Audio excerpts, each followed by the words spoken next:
designers. John, I'm going to record this if that's okay. Sure, that's fine. All right. So I hope that's okay. So why don't you click the next slide there, Jeffrey? So a couple things I'm going to ask of all of you is please ask questions. Please interrupt me. You know, it's hard for me to know what's in your head. So the only way I'm going to know that is if you ask questions, and I'll answer anything. And please interrupt me, and you could tell me if I'm full of crap or something interesting, and I could dive a little deeper. I know the understanding of design across the board is spread pretty wide. So again, please, let's have a dialogue and a conversation versus me talking for the next few minutes about this stuff without any response. And so what I've set up here is a few slides talking about some things in the industry, and I want to go through them really quickly, kind of click through the imagery, Jeffrey, as we go through this. And, you know, and one of the things you should keep in mind is how are all these things connected as we go through the slides we're going to click through here. So why don't you go ahead and just slowly click through them, Jeffrey.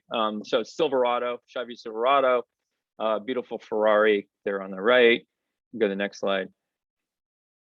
The Xbox, and I don't know if you could see it because it's behind the images. It's actually the Beats headphones. Click, Jeffrey. This is actually the packaging on the left. Is some interesting multivitamins for kids.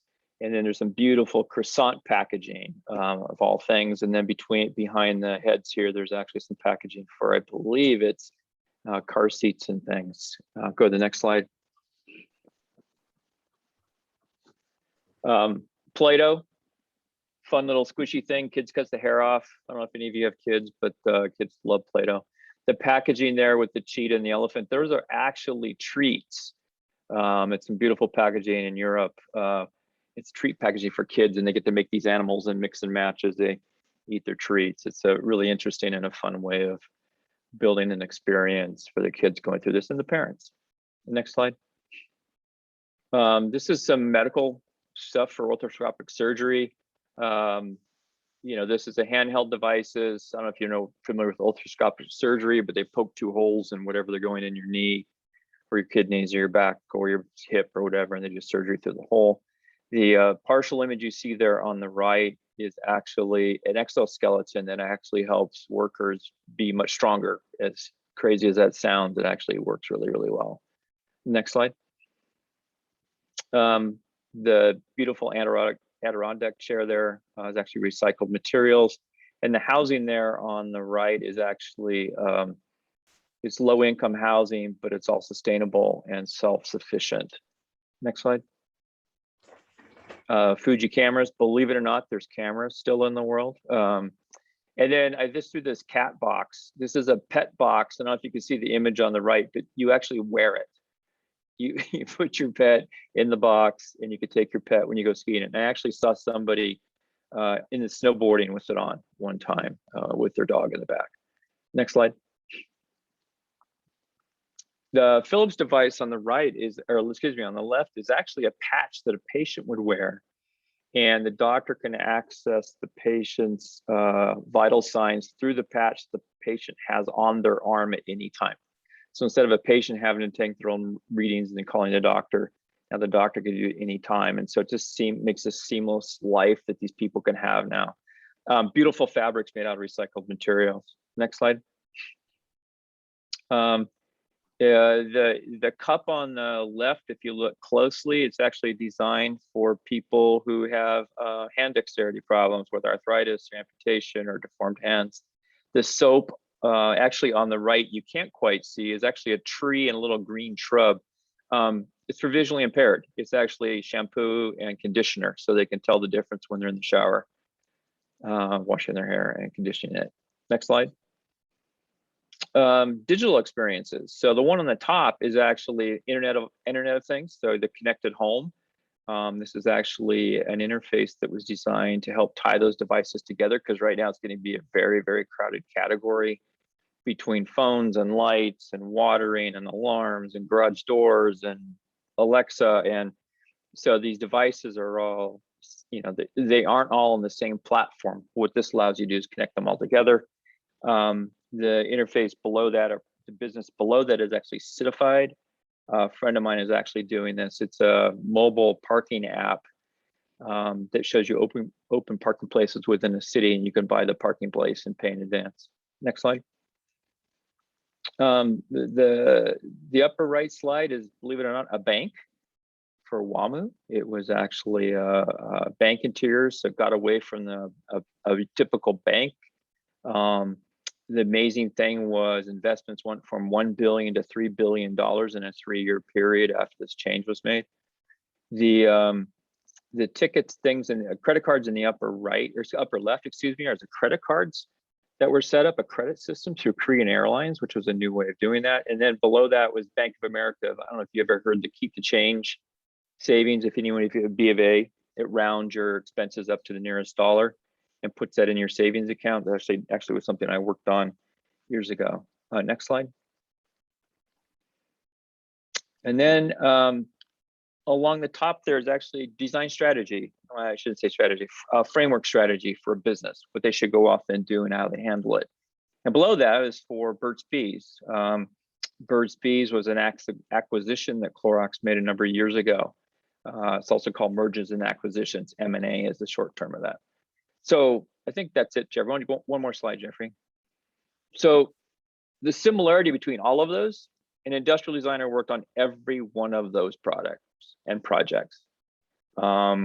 And I've been lucky enough to work on most of those type of things, not all of those, but similar ones in the industry. So, why is an industrial designer has the ability to design a car, but also do banking services for B of A? And, really what we are trained to do is design experiences for the users, experiences for you. And there's actually a Venn diagram over there on the right. There's 2 interlocking circles, and the one you can see is brand, and the other one is the consumer. And in the middle where that overlap is that consumer experience, that branded experience you want the consumer to live and love. So think of brands and things you use all the time. Amazon, Apple, coffee, whatever it may be, things you love. The brands and the designers in those companies nailed that thing in the middle, that intersection of the brand and the consumer where people love things. It's that experience that they nailed. That's what we're trying to get ultimately.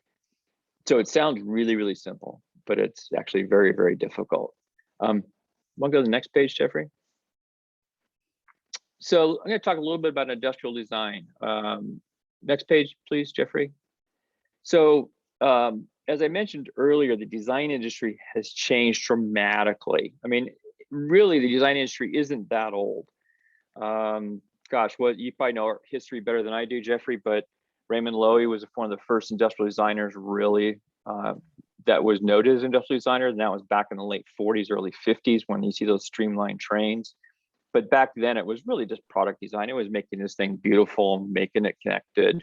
And the design industry really didn't start taking off probably the 70s. And a lot of it happened here in the Bay Area because of Silicon Valley. So, many years ago when I got out of school, it was straight up product design. You designed an object. I worked on some of the first laptops, believe it or not. I worked on some medical products. I worked on the first laser printer ever in the US. It was the size of a dishwasher and did 5 pages a minute, which is really, really slow. But really, it was all about designing the product. And there was the consumer products, there was industrial products. So industrial products, think about forklifts or trucks or things like that. And then there's medical devices that got involved in. So I started my career there. Click, Jeffrey. So then what started to happen a few years later, there became this research component to design. We started talking to consumers. We started talking to manufacturers. We started following trends. We started seeing what other businesses were doing. We were looking at what, even though we were working on something in high tech, we were looking at what toys were doing or tennis shoes were doing. We're just trying to look at what the trends were going to be to help lead our direction. So really, the first part in product design, we really called that more of a push, right? We were pushing things to the consumer, right? We were basically saying, see this great pen, you're going to love it, here it is. Things changed when we started consumer research because consumers started saying, well, I don't want that pen. I really want a red pen. And I want it to be a little fatter so it's easier to hold. And I want it a little bit shorter so it doesn't hang out in my pocket. And I want it so it doesn't smudge. And so it really shifted how we thought about what we were designing, right? So it shifted. So it's kind of a linear thing. So go to the next slide, Jeffrey. Then what happened, again, as we got into consumer research, we started getting into other things like, wow, service design. So I did work for FedEx way back in the early, I don't even want to say 90s. I have a question. Sure. Sorry, and I'm aware that you said we could interrupt. I'm sorry if this Absolutely. is No, it's perfect. But you were saying about research becoming like a more major part of design or part of the design process. And I was wondering, I mean, obviously in your experience, you maybe have experienced moments in the industry where it wasn't as much of a deal for you in your day-to-day work, but how would you say as things shifted that you made that change, and how did you become better at research? So this is where there's something I want to talk to you towards the end of the presentation, but that's fine. We could talk about it now. It's fine. So for me specifically, I have ADHD. I don't know if I really do, but I lose patience really quickly. I get bored very easily. So I'm always trying to learn. It's always like, okay, what can we do next? How do we do this better? How do we think about this differently? So for me, I was always searching for something else. But also I was very, very, very fortunate to work with some amazing clients and some really good places to work with amazing people. So they kind of pulled me along, right? And I was able to morph with all these things. Now, am I the best service designer? No, my strength still really is product design. It's my bread and butter. That's why I get out of bed in the morning.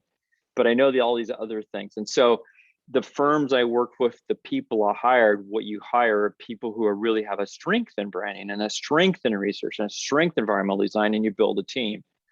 So some of us are a little more generalists and some of us are much more specific about what we do. So it really gets back to what do you want to do? And oftentimes you don't know until you're in it, right? And when I'm going to talk about it, the industry is going to continue to change, right? Right now there's this huge push in digital. So what's the next big thing? What's going to happen next? What's going on? I mean, products are kind of getting a little more quiet, right? Your phone doesn't change that much year to year to year to year anymore. The phone's really been the same for the last decade. They haven't changed much. So what's going to happen? So I don't know if I'm answering your question, but it really get back to what do you want to do? Like I said, I have some very talented, straight up product design friends, and they do very, very well with that. But for me, I'm a generalist. I enjoy being a generalist, and it allowed me to do different things in my career. So it just really depends on what you want to do. Did that make sense? Yeah, sure. I mean, thanks for the answer. Okay.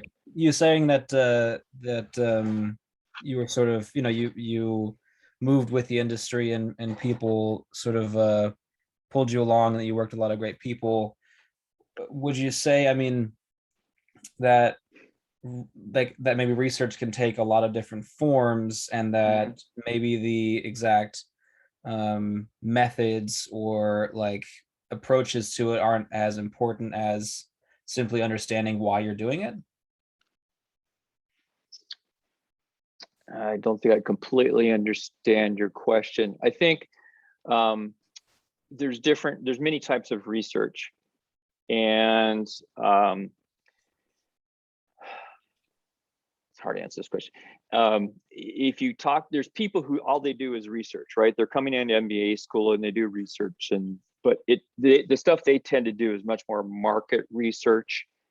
How many are being sold at a store, what time, and who's buying it. Design research is different than that. I don't really care which one you prefer. What I want to understand is, well, why do you like this one? And why don't you like this one? And what are the aspects of this one that you do like? And what are the aspects of this one you don't like? And help me understand that middle ground and have that conversation. And I also want to see those pain points you're going through, right? So design research is very different than market research. There's many, many types of research. And also, if you could say now, what's happening now today is there's much more modeling and simulation. There's much more analytics going on. And so there's a lot of businesses trying to say, well, gee, do we need research? We could just crunch a bunch of numbers and out comes the answer. And we're like, well, it's not quite like that. So again, like I said earlier, I've built teams. And so in my research team, I'd have an anthropologist and I have a peer researcher, and I actually have a person that was a great product designer who wanted to go into research. And so now I had a really nice mix of people from different backgrounds to look at the information, dig up the data, and do the research in a different way that will lead to what we're trying to learn, right? Because every project you're trying to learn something different, right? So if I had a client that says, geez, I want to do, sorry to put this in my hand, I want to beat out Apple in phone business, that's a very, very different problem I'm trying to solve and research than what's the next pen for Pentel. Very, very different problems, and the research is structured very, very differently. So I can honestly say in my entire career, there's no projects that have been done the same way, and there's been no research that's done the same way. So you're always trying to morph it and get better data. Sorry, does that help any further? No, yeah, I'm sorry if it wasn't as clear, but actually that was a perfect answer to the question. Yeah, I appreciate it. Thank you. Oh, no problem, George. So how many times, sorry, yeah. go ahead. Go ahead. How many times did you directly work with the client and then relay the information to your team as you push the product? Yeah, so in my career, I spent 27 years in consulting. So I worked for consulting firms, and when consulting firms, you work with a variety of clients, right? You work from big corporations to small startup companies. Then I spent 14 years in corporations, and that's very, very different, right? So in consulting, you would have a team, and you constantly meet with clients. In fact, I lived on airplanes 5 days a week, 6 days a week, all year long. There was a lot of face-to-face, a lot of understanding, a lot of research being done, a lot of interviews being done. So the team met with clients very, very, very often. Even now, COVID, we still meet with clients very, very, very often and talk to them frequently. Because what you're trying to do is make sure they're on the same page with you, and you're trying to relay these things you're learning as you're working on things. So they typically be meetings once a week with the client. And of course, there's always big touch points. And the teams are always involved. So if I was driving the project or managing the project on the design front, my team was also there with me for all the reviews with the client, right? Did that answer your question? Yes. And I think it's an important part. I know some firms, some older firms, old style firms, it's like, no, just the lead person meets with the client. No, that's not the right way, right? Because I'm not the one sitting down for 8 hours a day, 5 days a week, cranking through this. I'm touching the projects at different times. So the team has the knowledge. The team's the one that needs to understand and hear these things, because I guarantee you, if we all got in a room today and we had a consumer in front of us and the consumer said something, we would all hear it differently or interpret it differently. And that's a good thing, right? So we want those different ears. We want the different focus from the different people and different interpretations and mixing and matching to happen. Who sets up the team? Do you or someone else, or your It depends on the project. In consulting, it depends on the project. If it's a digital project, that's a different team than a complete printer for HP or something, right? So if I have a digital team, I'll have some digital people involved, I'll have researchers involved, I'll have a brand person involved. If you're building a tangible product, you got to have mechanical engineering involved, you have to have electrical engineering involved, right? The team just gets a little bit bigger, but the core team is relatively small with an extended team around it. That helps, right? So we're going to have a core team tends to be design point person, a researcher, and a brand person, maybe a marketing person. As a team grows, that second ring out may include mechanical engineering, electrical engineering, software people, on and on and on. Okay. Thank you. Yeah. And you can click to the next slide, Jeffrey, but it won't be able to see it because it's behind all the names. I guess unless you move it. No, I think if you move your list, they can see it. Okay. So then kind of what's happening, like I said just now, digital is becoming a huge part of industrial design or product design. I think it's a big need. It's an interesting shift. But like I said, we'll see where it goes from there. And then when we get to innovation, I hate the word innovation, but when you innovation to a client is going a different direction than they currently are, meaning it's a big shift or a big change. So if Play-Doh all of a sudden says, well, we just don't want to do Play-Doh, now we want to start making kids toys, kids cars, we want to start making older people toys, we want to start making something else. Innovation looks at that. So projects I've worked on innovation are like, say, Bank of America. We worked on new checking account services, and what came out of there was the Roundup.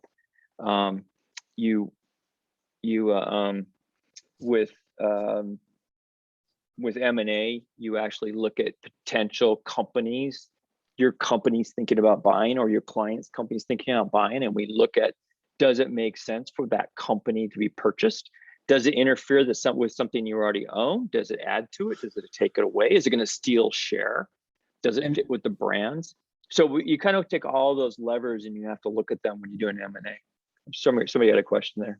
Yeah, you're saying industrial designers are sometimes part of that conversation of whether or not to acquire a company? Absolutely. Yeah, and I'll get to it in a minute, but if you look at this list of the green ovals, right? If you look at how we think, you look at how designers think, again, it's very broad. If you talk to a mechanical engineer, if you talk to a brand person, it's very specific. They have their walls, they have their silos. They don't blur their boundaries very well. Designers are phenomenal about, we're going like, okay, here's what we're working on today. And I know this other things are going to happen over here, but I'm going to focus on this today. And you start making those connections to say, well, how's the design of the product connected to the branding, and how are we going to bring that to life for a consumer through service design, and does it fit? So we're able to take massive amount of information and sort through it and make sense of it. We're really good at sense making. And as we go into the deck here later, a lot of it is how we're wired. Designers do think differently. I didn't realize that till about 15 years ago, believe it or not, that designers truly do think differently. We behave differently. We think differently. We process very different than most people. Again, I didn't know that. I thought everybody was the same, but what came very clear was I couldn't figure out why people weren't getting the concepts, and then it occurred to me that they didn't understand what we were trying to do. So we're able to connect the dots. What we used to talk about on my teams were what we would say is design is the connective tissue between brand and production and marketing and all of the other functions, because we were able to cross those boundaries and pull everybody together, have the conversation. If we weren't there, brand would only talk to brand, research would only talk to research, marketing only talk to marketing. But because we were there, we're saying, hey, these things start crossing over and they start blurring, and they start blending. And we're able to build this cohesive story to create this experience. So that was a long-winded answer to your question, but that's kind of why we're able to process at a different level. If you, I'm gonna go to the next slide. Okay, guys. Go for it. I appreciate everybody's questions. We'll keep asking. So this is a little about me. This is more about me. Like I said, 27 years in consulting, 14 years in corporate, more than 1,500 different projects. I've worked on everything from diapers to airplane seats to rib spreader for open heart surgery, brain scan stuff. Stuff in your house I've worked on. So it's been fun. It's been very, very fortunate. And what has allowed me to travel a lot. Clients all over the world. I've been very, very fortunate to have clients all over the world. And it's been fun. It's been a lot of interesting. It's been an interesting journey. Go ahead, Jeffrey.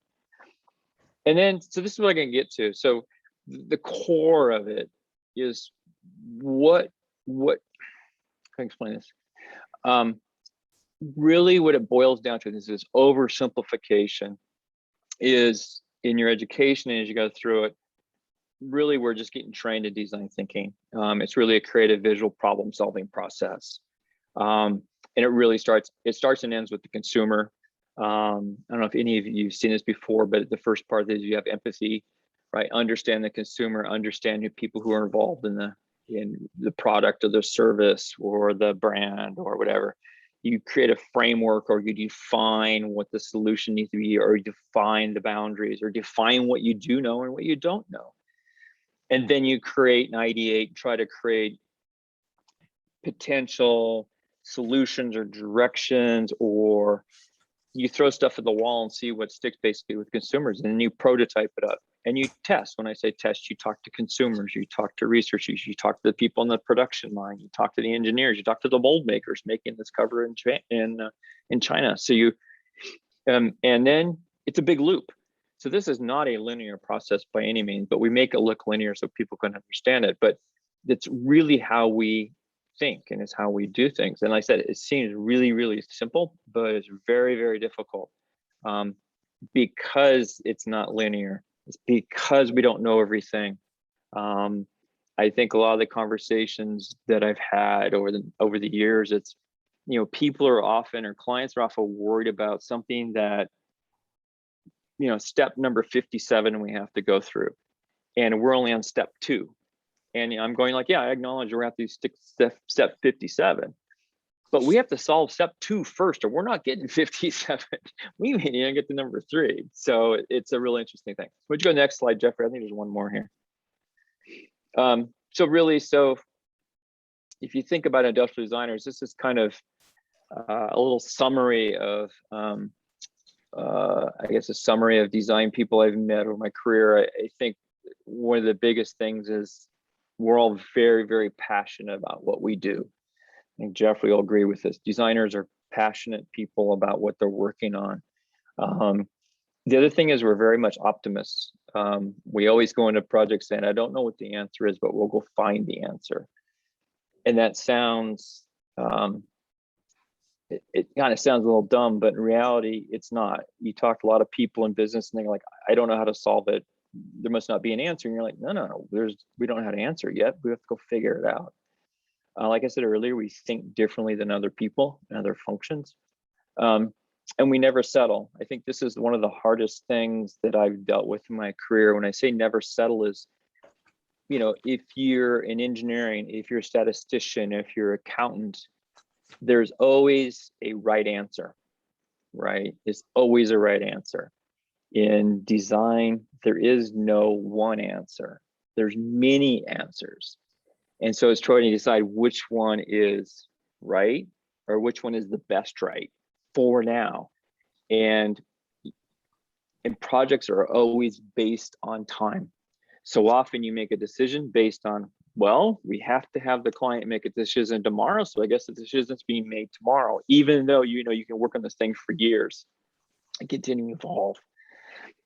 So it's a positive because it's fluid and it's always exploring, but the negative is I've never met a designer who's satisfied at the end of the day when things get launched, because it always could have been better.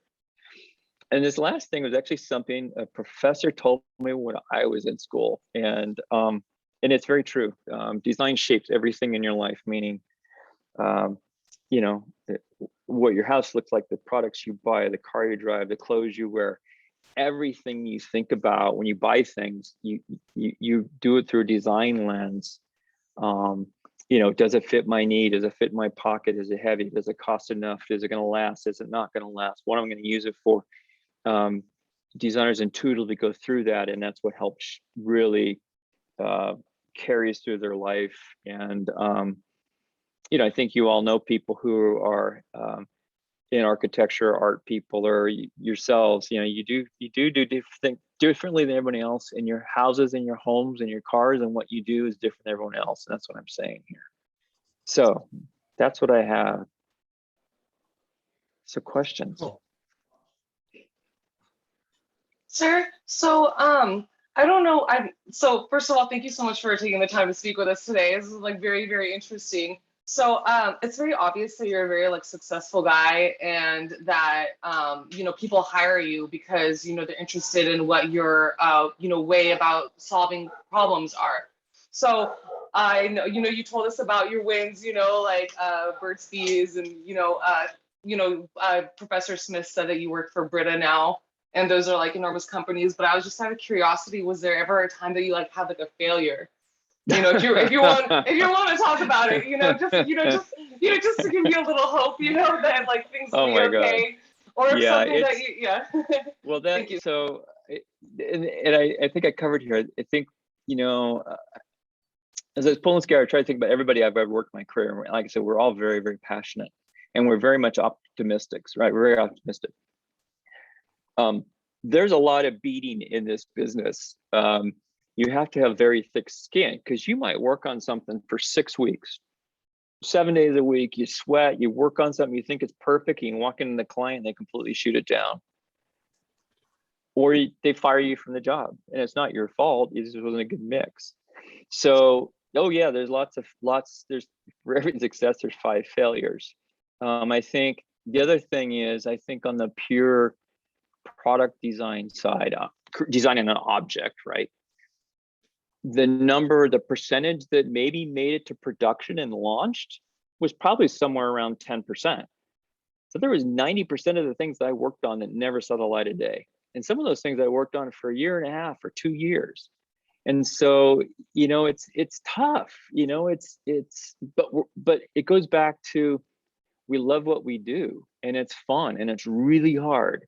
And it's rewarding in different ways than seeing things put on the shelf, right? And so, yeah, you're right. It's not glamorous. It's hard work. It's because there is no right or wrong answer, and because I can't say 1 + 1 = 2, or hey, these gears fit perfectly and it runs.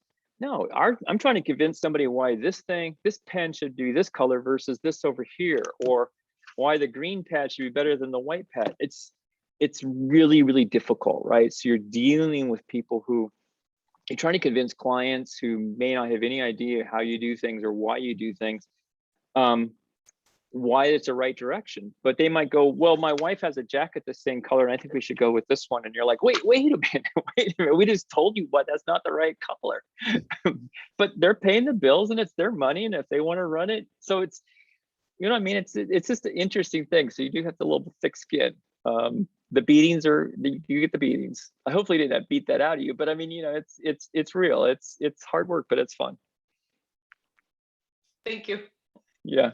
By the way, I just put on my screen here. This, John, you may remember this, boy, this was, I'd say this had to be 6 or 7 years ago. It's been a long time, at least maybe 5 or 6. So I want to say last week, Jeffrey, so I don't age so much, but yeah. No, it was a while ago. So we did this in our class, the designing the picture for Brita, kind of the Brita project. So, yeah, it was a fun project. So at the time I was working for Clorox, and I don't know if you know Clorox, the bleach company, owns a whole bunch of businesses and includes Brita and Burt's Bees and 409 and Hidden Valley and Kingsford and Casey Masterpiece. And so I said we met Jeffrey in his prior life, and we did this little project with DVC back then with some of the students, and it was a lot of fun. It was a lot of fun. Yeah. Gave him some framework. And John, it actually, just for the class, it inspired that whole thing, John. And I know I've kind of talked to you about it, where we do projects with corporations every semester, every year, and Autodesk sponsors it. And so it's really led this kind of project that you brought to us. We do it in the spring, and it's a big design challenge. And, they're great portfolio pieces, but just really more for either getting jobs, but also transferring to other colleges. And so working with a client, that we were doing with you was extremely helpful in shaping how this, our program and how we operate. Because we tend to be very, industry focused, just because it's funny. I do remember, I think it was one of the first or second classes, probably the first class I showed up, right? I just kind of came in at different points, but I remember I was talking about research, and I'm bringing it up because somebody asked about earlier, to your students. I remember that. I said, well, go talk to your friends about what their water bottles they use today. And they're like, I think it was friends and family is what you I said, go talk to your friends and family. And they're like, yeah, I could talk to my friends and family about a water bottle? I'm like, yeah, there's no right or wrong answer. Just go talk to them. Ask them what they like. What don't they like? Why do they like it? What do they wish they had? and it was and I think the next class, they all came back excited because there were some interesting things they learned. And so, it's simple things, but I think it's the interpretation of what you're hearing and the empathy that you have, for what your friends and family are going through, whatever the project is, or the patient is going through, is so important in driving the solutions or the opportunities. It's really fun. I've enjoyed it. It's been a great career. So John, did you design these bottles we're looking at? What was your so the one on that picture is like 40 years old. I wasn't even around when that thing was designed. Okay. That bottle I designed on an airplane in one day, because we had the squeeze bottle, because we had to do something really, really quick. And so literally it was done in a day. And it actually launched a $30 million business for Clorox in 6 months. So it was fun. It was a lot of fun. In fact, I think the bottle, if I remember correctly, Jeffrey, when I rolled that scroll of drawings across your foyer, the courtyard, it was the sketches for that bottle that we worked on. So yeah, we did a lot of work for Brita. Brita's probably like the only business at Clorox that routinely makes a object. Some of the other businesses like Kingsford and other things, it's more of a trying to find new opportunities to grow. Burt's Bees, it's like, okay, we do great business with lip balm, but where else can we go with it? Can we go into food? Can we go into water? Can we go into clothing? And so we look at those opportunities as well. Yeah. All right. I'm sorry. More questions from the group. Yeah, I was wondering, since you say that design is such a specific, or in the design industry, such a specific or different way of thinking is seen so often, what would you say about from what other industries or fields? I mean, think how to phrase this question, but like, where do good designers seem to come from? From what other fields, from what other practices, things like that? What is a good mix and match, or a good fit to transition into a design industry? Actually, it's all over. All designers come from different places. When I was in school long ago, it was a handful of students. It wasn't a lot of students.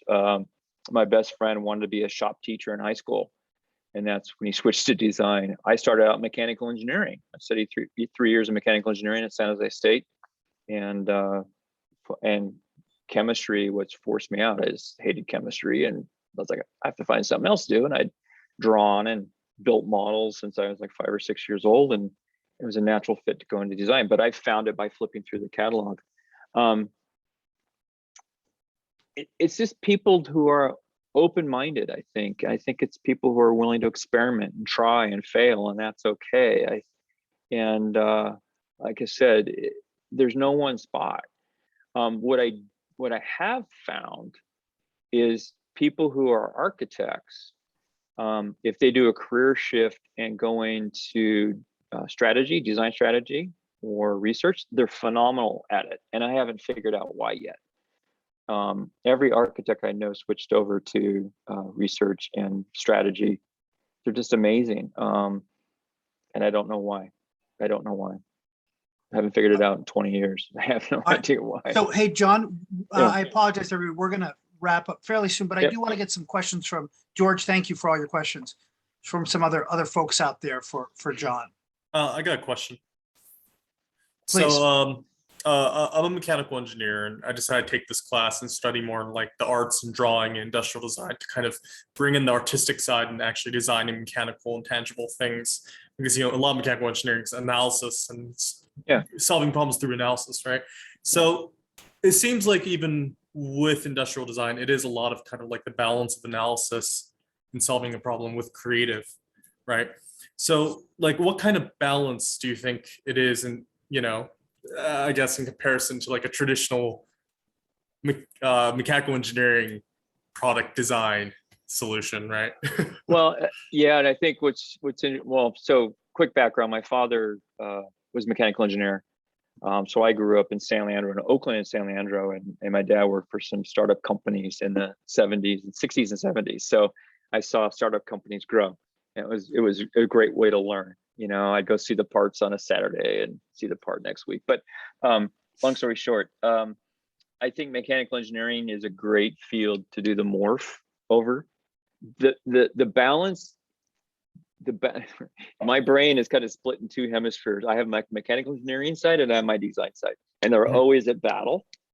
But I've learned to shut one off when I need to, and I learned to turn the other one on when I need to. So there's sometimes I just shut off my mechanical engineering head. I'm like, okay, I just want to be design. I just got to go explore, blow this out. I'm not going to worry about, gee, can I mold it? Can I make it cheap enough? Can I do this? No, I'm going to forget about that. At some point, I will worry about that, but at the moment, I'm not. Other times, I turn my mechanical engineering head and my more logical brain on to say, okay, how are we going to prove to the client this is the right solution to them? And how are we going to make sure it runs on the line at 360 bottles a minute? And how are we going to make sure we can get it with this many grams of plastic? And how are we going to make sure we can put, so there's that part. So the balance changes throughout the project, right? The evaluation criteria changes throughout the project, the needs change. And so you kind of go with the flow, right? Right. But again, it gets back down to what's important to solve now. We know we have to solve this thing over here at some point, but right now we need to solve this. And sometimes you call it the killer issue, right? What is the killer issue? What's going to make this project not go anywhere? You got to solve that. You know, how are we going to make the lid snap? How are we going to do this? How are we going to run it? Okay, we'll figure that out because we think we could figure that out later. But right now we're going to worry about how are we going to make this not die because we can't solve this problem. That help? Yeah, definitely. I got a short follow-up as well. Yeah. So you keep on, mentioning industrial design. It starts with the consumer, ends with the consumer. We're always considering consumer. How do you deal with your own bias and input on design? Like you think something is pretty, but the consumer might not, right? Well, see, so I think,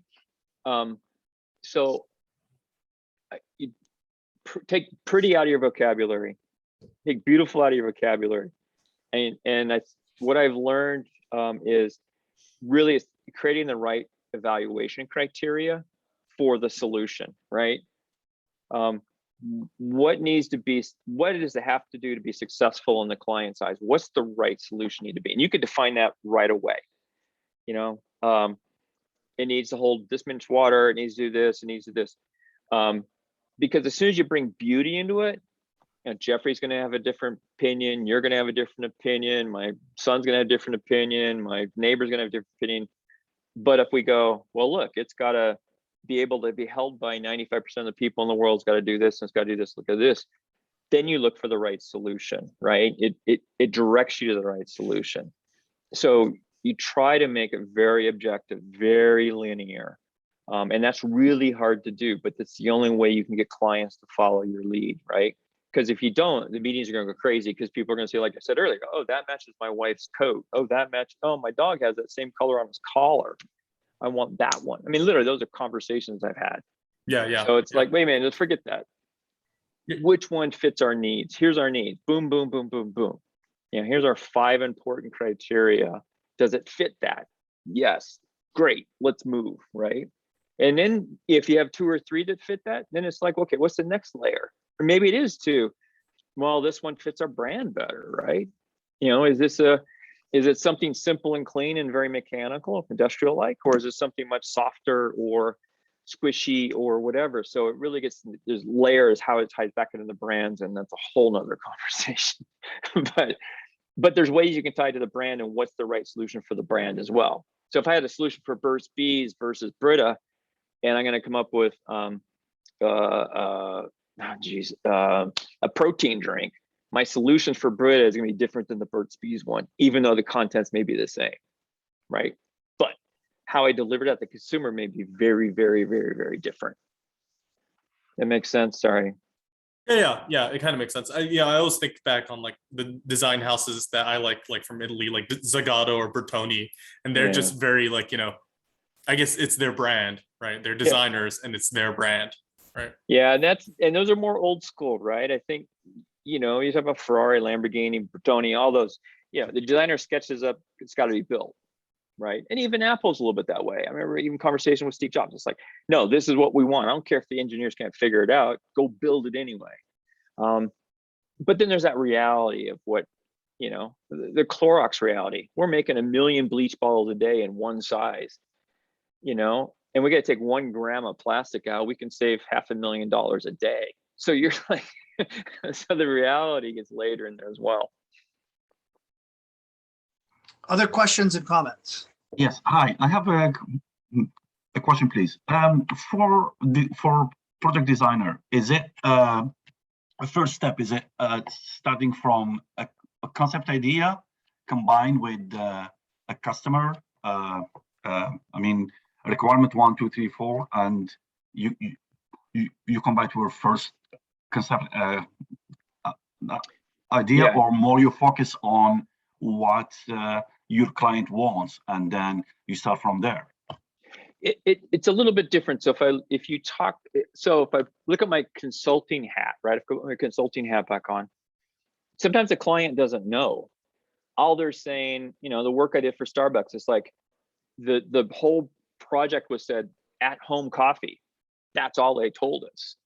And we did a 2-year project for them, right? So it was very loose. So we had to define what the project was, what the criteria was, how we're going to approach it, how we're going to do it. Other time, a client may come to you and say, hey, I need a new Pentel pen to replace this one. Very specific. But the difference is when you're in a corporation, because you're embedded, you help define what is next. You have those early conversations with leadership to say, wow, let's look out 7 years, 8 years, 9 years, 10 years, and think about what we're going to deliver then. So you're creating this map of how to get there. So consulting, you know, you're hired for a certain amount of time, you do your work and you're gone, right? You know, you're basically a plumber. You come in, you do your work, you leave. In a corporation, you're basically living with these people, and you're part of the whole business, and you have skin in the game, basically, right? So it's a different feeling, and it's a different respect you have. Thank you. How did you get into consulting? Well, I think, you know, it was a decision I made coming out of school. It was, you know, I liked consulting because of the diversity of projects you get and the diversity of clients. And to me, that was exciting and fun. You know, the hours are longer, the pay is a little bit lower, but it was fun, right? Because every project was a brand new opportunity. You learn something. Your own company, right? And get a business I did work license for my and own company, business but I plan. worked for some large firms as well. Like I said, Frog was one, Zeba was another, Continuum was another, and I ran my own firm for a number of years. But it was fun. You know, I enjoyed it. I enjoyed the business development aspect of it. I loved meeting clients for the first time to try to get the work. I loved having those conversations. In a corporation, you don't have to have that. So John, when I you liked say all like these things. consulting firms, you know, when I think of Frog, I think of an industrial design like company, like is that the same? No, I think it's changed a lot. I mean, you know, back in the late 80s, I think it was still straight up ID, you know, industrial design. It's morphed. Even when I was there, it has changed a lot. We were doing a lot of strategy work for Disney. You know, trying to build them up a consumer products division and things like that. So it has changed. I think even now, Frog is very different than even when I was there, and it wasn't that long ago. So, you know, all these firms are changing. There's very few straight industrial design firms anymore. That's all they do. They all try to do this innovation, the strategy work, because the dollars are much bigger. Yeah. But what they're finding, the bigger projects are harder to find. Clients only spend so much money every year. So there's only so many clients will pay a firm $2 million to go do something for a year. Where a straight up ID project, there's a lot of really good firms who are phenomenally good at industrial design, phenomenally good, and know them there, and they're just really, really good. I'm glad they're still here. So I think what you're going to find is firms coming back to more industrial design, but that's just a guess. Okay. So John, our class actually runs till 5, and so we're a little bit over. So no, which is Sorry. great. No, it's awesome. We started a little late, so it's all good. So you know, John, you know, I want to thank you. If there are any urgent, or I shouldn't say urgent, but if you guys, the class here, have any follow-up questions that you might, you know, think of, you can always just email me and I can pass it on to John. And so, John, maybe we'll get you back. We do a lot of projects. We're kind of slowly building up to some bigger projects in this class, and maybe we'll get you to come in and just kind of take a look at some of the work at some point too. Yeah, if you have any questions, email Jeffrey and then he'll forward them on to me and I'll get back to you. But yeah, well, I hope this helped give a little idea about design life. So everybody, so that's going to be it. And it's all good. I think you guys would much rather have had listened to John than maybe our in-house presentation. So we'll kick that back till next week. No, even though you guys have done an awesome job. John, we're going to thank you and we're going to let you go. So John, let's talk offline. So Thank you. everybody, thank you, John. Appreciate your Thank you. your work, and we'll talk to you later, John. Okay. All right. Okay, thank you. Thank you. Okay, so everybody stay here real quick here. All right, so thank you, everybody. I really appreciate everybody with your screens, and hopefully you got something out of it. He's a very humble guy. He was doing major projects for major firms for his whole career, and hiring a lot of interns. And, when he talked about the research, when we went to the Brita, which is Clorox, you'd see rooms where consumers would go in and there'd be technicians outside with lab coats, kind of with just watching every move that the consumer did. He didn't do any of that. All that information was brought to him. These big firms, the marketing research, they just gave him here's what we need. Whereas a small firm, you're kind of doing that on your own. So he was, at these big firms, it was all done by PhD scientists and marketing experts. So when he talked about research, small firms, you have to do that. We're going to get into teaching you that in a week or so, talking about all that qualitative and quantitative. So anyway, hopefully that'll give us context, because we've been really just doing just the outside, really on the surface. We're going to get a lot more into research and qualitative and quantitative and how you do that. So we'll be doing that in this class. So hopefully when we start doing that very soon, hopefully we'll have some context on what research is all about and the need for it. So anyway, I appreciate, I've already chatted with the people who are presenting. We'll push it back next week. And please, I'm going to be scheduling some appointments for you with Teddy and with 3 students to help you with Fusion. Because we're not in a normal studio where we're making things, we are going to be relying on that software a little bit more than usual. So if you're having issues, please let me know, and I'm going to help you. I know a couple people have emailed me, but I have not heard any problems from almost everybody. So if you need to stay on. Otherwise, I will see you all on Monday, and you have that drawing to finish up and the chair in Fusion 360. Okay, so please get those assignments in. And again, if you need anything, stick around. But thank you for everybody for your engagement, and hopefully you found that of some value today. Okay. Thank you. All right. So thank you, everybody. Thank you, Great questions. Professor. Have a nice weekend. Thank All you, right. Professor. Have a good weekend. Thank Nice you, weekend. everybody. Appreciate it. Thanks, Mr. Smith. Okay. Thank you, George.